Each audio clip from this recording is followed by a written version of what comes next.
He was dressed like a raccoon. I was a fox. Furry ears. Felt paws. We'd driven 3 hours in itchy polyester because the invite said costume theme, jungle jamboree. Lied. Planned. Cool. We walked into the family reunion, only to find candlelit tables, silk gowns, tailored suits, and not a single mask in sight. I froze. My husband's face dropped. Everyone turned, gasps, laughter, phones snapping pictures. My sister-in-law whispered loudly to her husband, "Did they think this was a birthday party at a zoo?"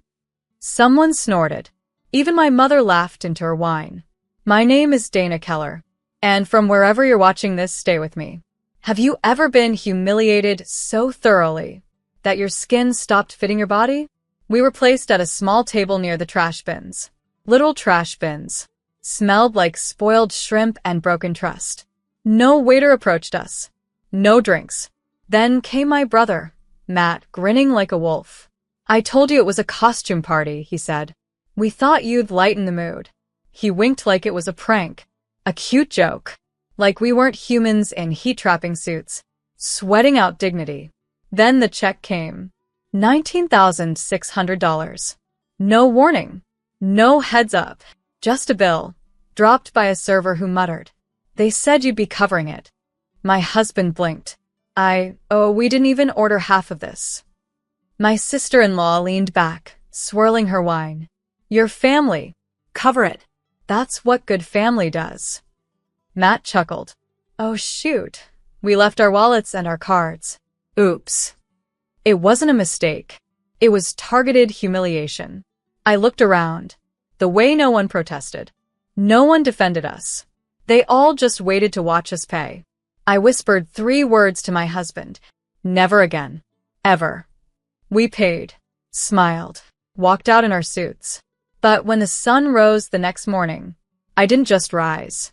I erased them. First, I froze the joint savings account. $10,800? Mine. Gone from their reach. Then I blocked their phone numbers, shut down our shared Netflix, Spotify, and even the damn Costco card. Finally, I canceled the lease on the vacation property I co-signed for Matt. He didn't know yet, but by sunset he would. By 10:42 a.m., my phone buzzed with rage. Matt. Then his wife. Then Mom. All back to back. All voicemails filled with panicked curses and dramatic guilt-tripping. "You can't just freeze the account, Dana. The rent bounced. You want your own brother evicted? This is family, not a war." No. This wasn't war. It was closure. They treated us like a punchline. And now they were choking on the setup. My husband handed me coffee. He didn't ask questions. He just kissed my forehead and whispered, "Proud of you." I had supported Matt's side hustle for years. Co-signed a lease for their fancy lake house rental. Even auto-deposited $1,200 monthly into a shared savings account labeled Family Fund. Translation. They take. I bleed. They laugh. Not anymore. I walked over to my laptop. Typed in my password. Logged into the lease management portal. Canceled the contract. Uploaded the photo of the trash bin table from last night, with my raccoon-suited husband half smiling. Subject line. Final straw. Immediate termination. By 3 p.m., their property manager called me. They're being served a notice to vacate. 30 days. 30 days to figure out what to do when the fool they mocked pulls the rug out. 30 days to sit in the wreckage of their cruelty. That evening, my sister-in-law finally got brave. Called me directly from her mother's number. "Dana, be reasonable. We didn't mean any harm. It was just fun. You're sensitive." I paused. Then said, "You placed us next to trash. You used my money to pay for your designer plates and $900 bottles of wine. You humiliated us, then stuck us with the bill. That wasn't fun. That was calculated cruelty dressed up as family." Silence. "You can't just walk away like this," she snapped. But I already had. "You didn't invite a raccoon to dinner," I said. "You invited the landlord of your comfort. And I just ended your lease on me." Click. I opened the window. Let the cold breeze hit my face. And for the first time in 10 years, I felt like I finally stepped into the body they tried to shrink. 3 days later, Mom tried to gather everyone for a healing dinner. She called it a misunderstanding. Said we should all just laugh it off like family does. Funny how they always remember blood. Only after they've drawn yours. My husband wasn't going. I've got scars that don't want dessert, he said. I kissed him on the cheek and went alone because some fires need to be watched burn out in person. The moment I walked in, the air thickened. Matt was already seated, arms crossed like a child at detention. His wife looked like she hadn't slept since I cut the money cord. Mom gave me a brittle smile like nothing ever happened. Dana, she cooed, you look nice. Can we talk civilly now? I sat, back straight, voice calm. Yes. But only if you all sit in the truth for once. Matt jumped in. You didn't have to destroy everything. You made us look like fools. You did that, I said. You dressed us like clowns and tossed us beside the garbage.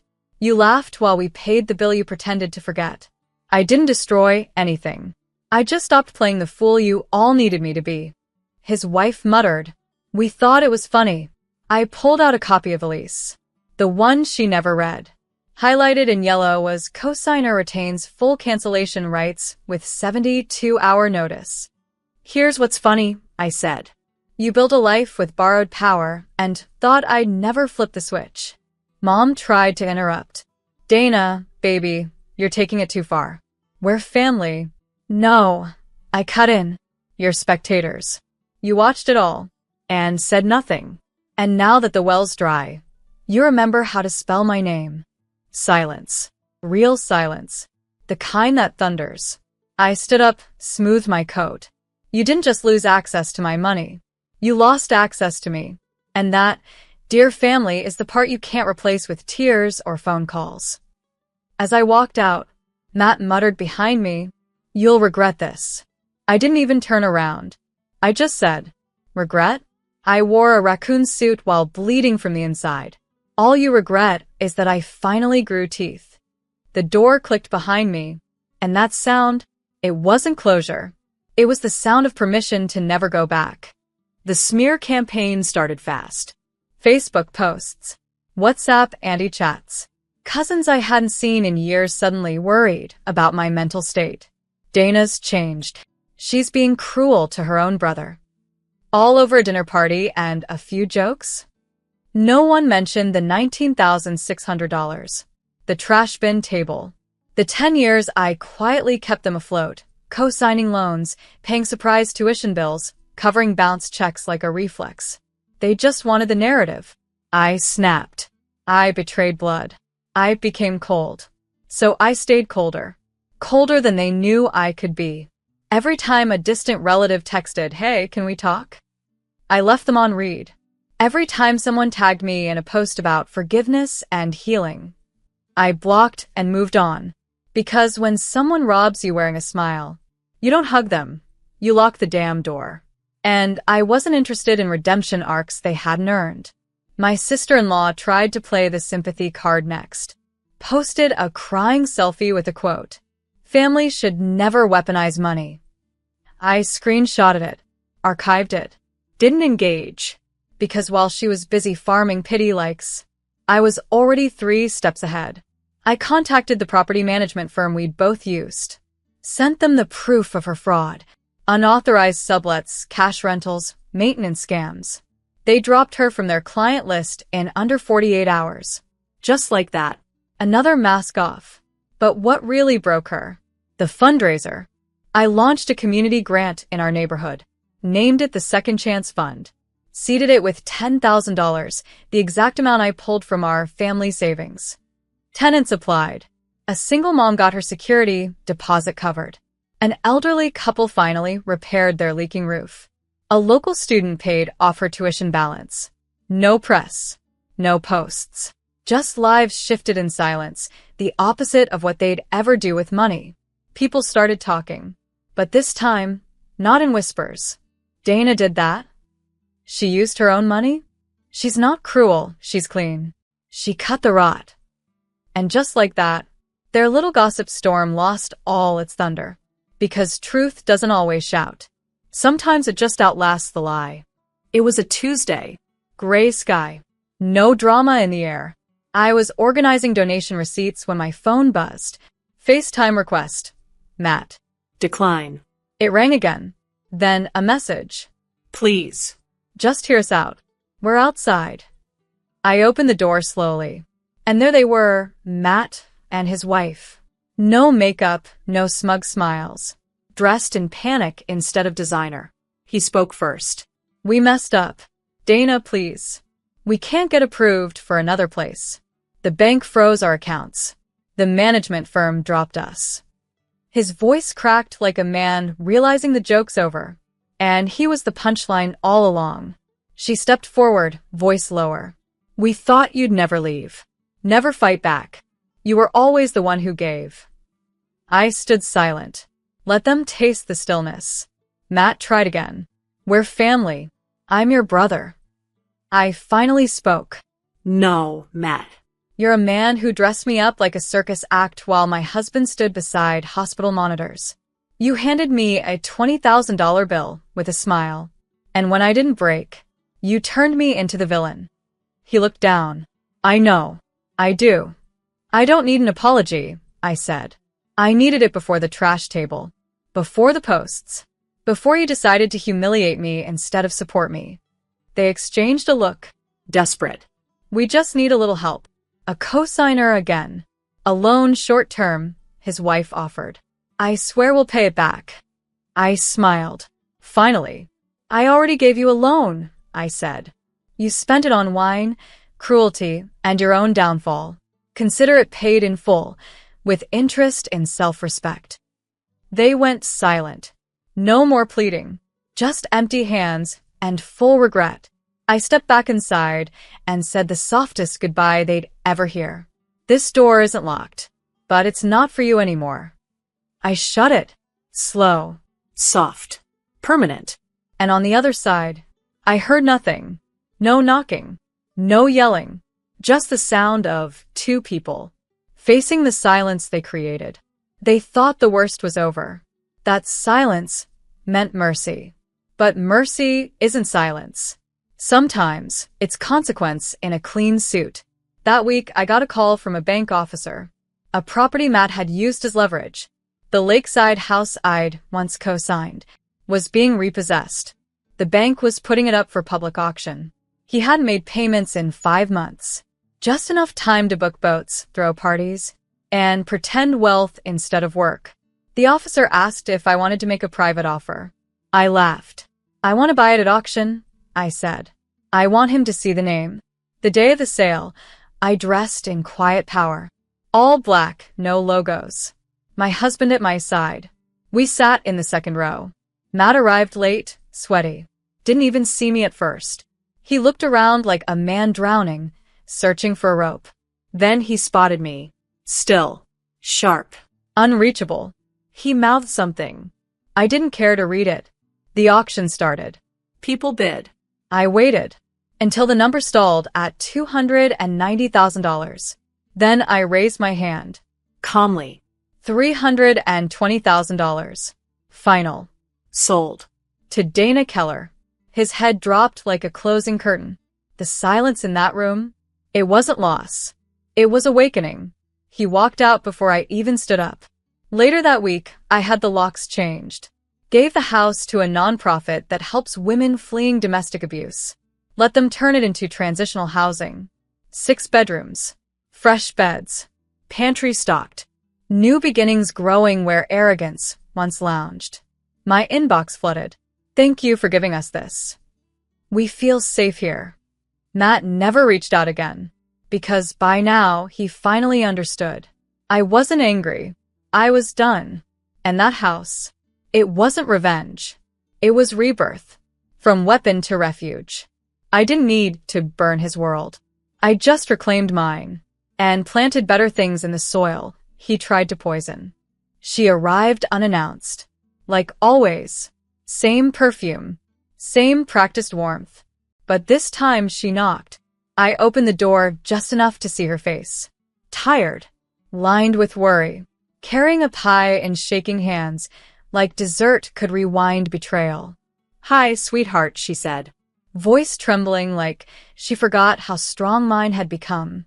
Can we talk? I didn't answer. Just stepped aside. Let her in. She sat at the edge of the couch like it might break beneath her. She looked around, noticed the framed photo of my husband and me on the mantel, a picture from the night we bought back our dignity. I saw what you did with the house, she finally said. I didn't know you were hurting that much. I sat across from her. Not close. Not cruel. Just clear. You didn't know because you didn't want to. I said it without anger. Just fact. She nodded slowly. That night, I should have stopped them. I knew it wasn't right. But I thought you'd laugh. Brush it off. I didn't realize how much you carried. You didn't realize, I repeated. Because you were busy keeping peace, even if it meant wounding me quietly. She placed the pie on the table. I didn't come to fix it. I know I can't. But I came to say you didn't deserve any of it. Not the costume. Not the check. Not being treated like a tool instead of a daughter. Silence again, but this time soft. Then she asked, do you think there's a way back? To us?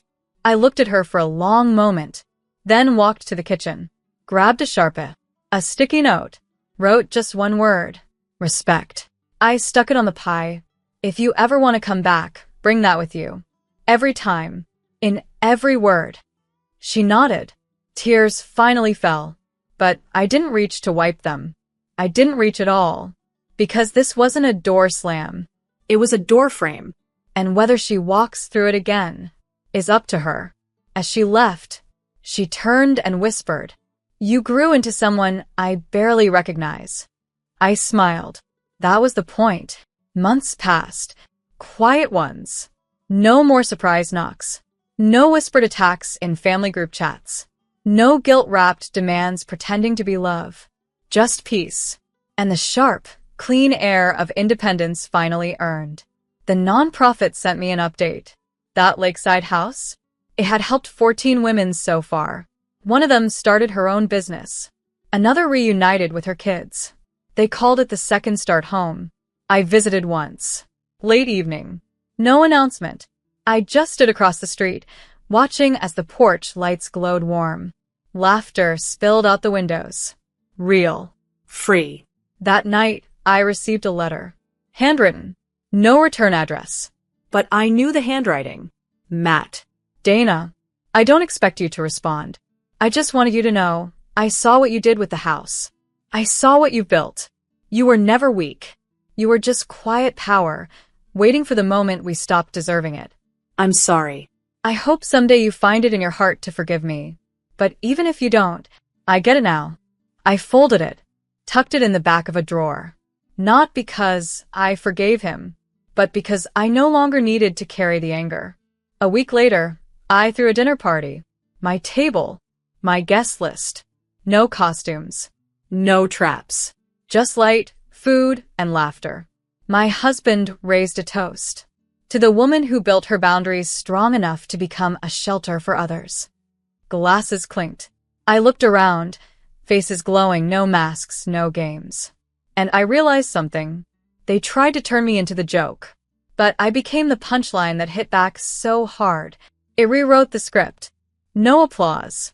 No revenge parade. Just quiet justice. Solid peace. And the kind of freedom that comes when you walk away and never look back.